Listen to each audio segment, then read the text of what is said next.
विधानसभा चुनावों में इस चुनाव में 22 सीटों पर सिमट गई अरविंद केजरीवाल, मनीष सिसोदिया जैसे दिग्गज अपनी सीट न बचा पाए। इसके पीछे कई फैक्टर्स थे, लेकिन सबसे बड़ा फैक्टर आम आदमी पार्टी के नेताओं का भ्रष्टाचार था, जिसके चलते केजरीवाल, सिसोदिया, सत्येंद्र जैन, संजय सिंह जेल गए। लेकिन जेल जाने का यह सिलसिला अभी खत्म नहीं हुआ है। अब सौरभ भारद्वाज पर गिरफ्तारी की तलवार लटक रही है, जिसको लेकर केजरीवाल ने दिल्ली में पार्टी की कमान थमाकर खुद वो पंजाब खिसक गए थे।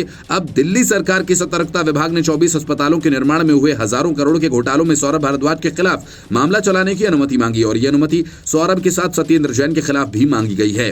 इन 24 अस्पतालों के निर्माण के लिए 2018-19 में 5,590 करोड़ रुपए का सैंक्शन किया गया था। पिछली सरकार में सौरभ भारद्वाज और सत्येंद्र जैन मंत्री थे। ऐसे में इन दोनों नेताओं के खिलाफ जांच शुरू करने के लिए केंद्र सरकार से मंजूरी मांगी गई है। एसीबी ने इस बारे में जानकारी देते हुए बताया था कि विजेंद्र गुप्ता ने सौरभ भारद्वाज और सत्येंद्र जैन के खिलाफ स्वास्थ्य विभाग में बड़े पैमाने पर भ्रष्टाचार का आरोप लगाते हुए शिकायत दर्ज कराई थी। आम आदमी पार्टी के जिन नेताओं पर केस चल रहे हैं उनमें सत्येंद्र जैन भी शामिल हैं।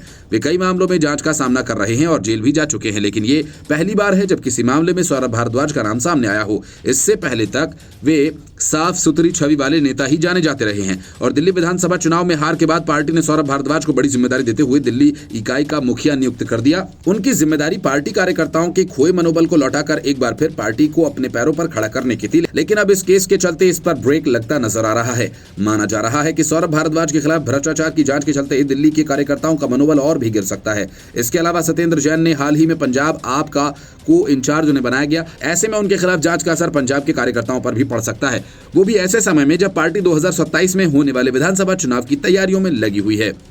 फिलहाल पंजाब ही केवल एक ऐसा राज्य है जहां आम आदमी पार्टी सत्ता में है। दिल्ली विधानसभा के अध्यक्ष विजेंद्र गुप्ता दिल्ली में प्रस्तावित 24 अस्पतालों के निर्माण से जुड़े कथित बड़े घोटाले को लेकर गंभीर आरोप लगा रहे हैं। बताया कि दिल्ली की पूर्ववर्ती सरकार आम आदमी पार्टी की सरकार द्वारा शुरू की गई अस्पताल निर्माण प्रक्रिया में भारी अनियमितताएं सामने आई हैं और इस पूरे मामले की शिकायत एंटी करप्शन ब्रांच से की गई है। विजेंद्र गुप्ता ने कहा कि जब अगस्त 2024 में मैं दिल्ली विधानसभा में नेता प्रतिपक्ष था, तब मैंने इस मामले की गहराई से जांच कराई थी। जांच में सामने आया कि इस योजना में हजारों करोड़ रुपए खर्च किए गए।